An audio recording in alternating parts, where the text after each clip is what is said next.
Hey guys, this is John Mikey coming to you from behind the scenes of a pool tournament, okay? And this guy is basically an on-spot guy that repairs your sticks, whether it's pool, tips, you need a new wrap done. If you want to make a custom design cue, this guy does it all. He's highly in demand right now. One of his popular items is his jump cue. All the pros love his jump cues right now. And I just wanted to get I want to ask a couple questions to him about, just about the whole cue repairing and how to make a pool stick and what makes a good pool stick, Steve. And I'm just kind of introduce you. The features to a good pool cue is construction, of course. Right. And different types of wood, and there's different processes you go through. Personally, I core all of my cues. And that's just a matter of preference. Some guys don't like coring. I do because it's for stability, one thing, and keeps the hit closer. If somebody grabs one of my cues to play with it, this is a Lomax cue because of the hit. So I core all of my cues and try to get them all to play around the same. If somebody wants something different, I can build something different. But basically, I try to build them where they'll all play the same. Okay, let me ask you, what makes what's the difference between one cue maker and another cue maker? Honestly. Well, it's just it's a player preference. I mean, you've got players out here that like stiff hitting cues. You've got players that like whippy cues. It's just a matter of, a matter of preference. Of course, you've got, and quality of work is another thing. I'm big on that. I'm real picky. I know. I want a good finish. I want the cue constructed, put together. I do cue repairs also at all the tournaments. I worked on every cue under the sun. Right. And I've seen it all. I've seen good stuff. I've seen bad stuff. As far as what makes a good cue versus a bad cue, it's just construction. And you know what? My cue may be great to one player, and another player may not like it at all because of the way it plays. Mm-hmm. But it's just a matter of preference. Let me having a good custom cue, will it help you play better? Yeah, sure it will, because it's going to hit better. It's going to perform better than just an off-the-shelf cue or right. Okay. Can you kind of explain that a little bit from like a mediocre cue to something that you might be able to put together? The hit of a cue, the way a cue feels when it strikes a ball, it's solid. The action you get off the cue ball from the cue. Right. You got, and a lot of that is in the taper and the construction of the cue. Your real cheap production cues are built, they're all built the same. They're just put together and decals put on them, or some of them do inlays, right.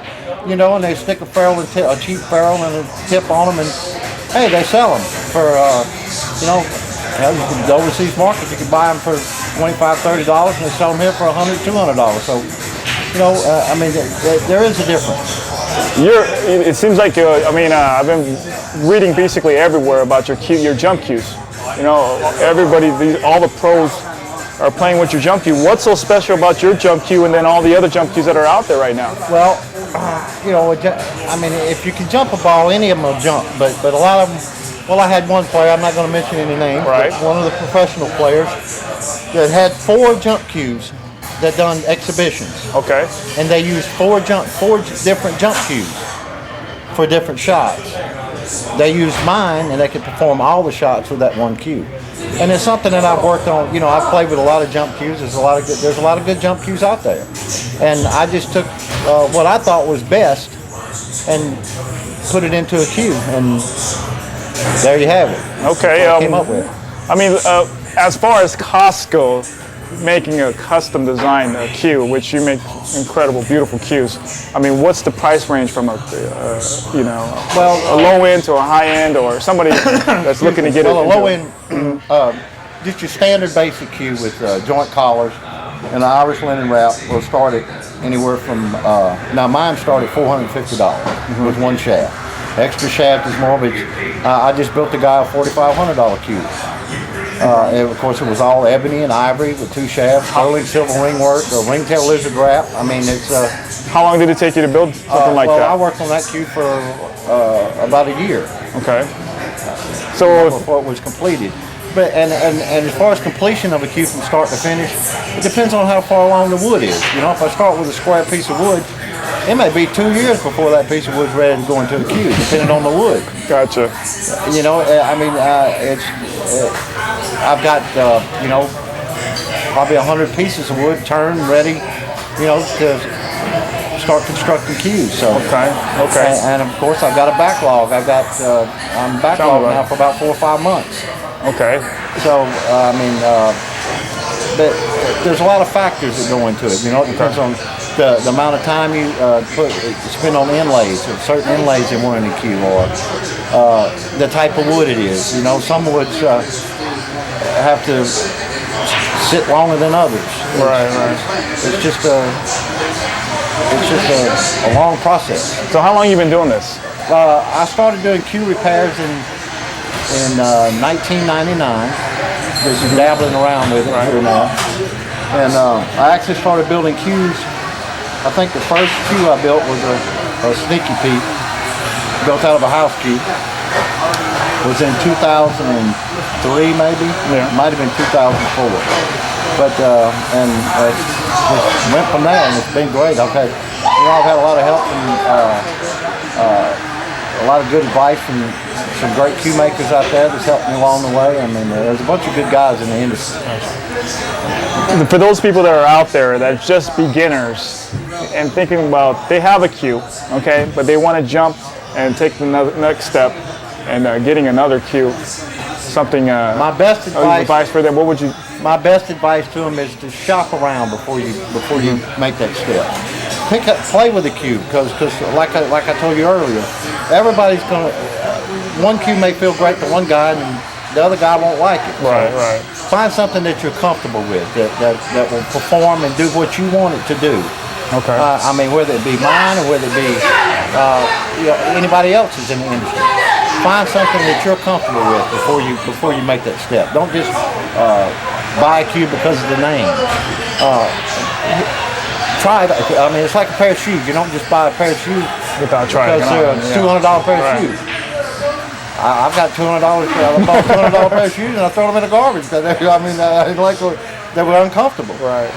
You know, find something that's comfortable to you before you make that step. That's what I would suggest. Well, guys, if like I said, we're behind the scenes at a pool tournament, and actually the game's going on right now. It's Saturday. College football is going on while we're doing this interview, and I really like to thank Steve for taking the time out to really explain in more in detail. And I hope you guys got a little bit, got some information out of this.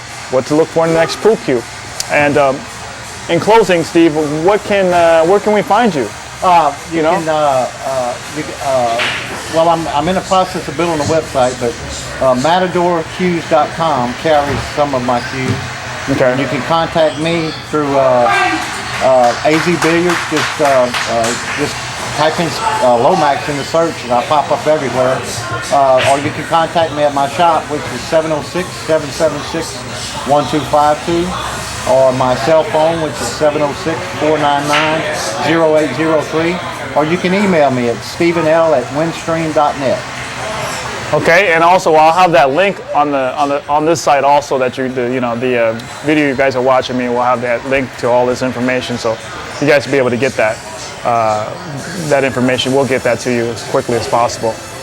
So, any last words you want to say to anybody out there? Shoot straight, everybody, and likewise, if you decide you want a custom cue, just shop around before you just pick one up and buy it because it's pretty or because of who made it. Try it first before you buy it. That would be my best advice to everybody. Okay, I just wanted to ask you. Okay, the jump cues, do you have them in stock, ready to go?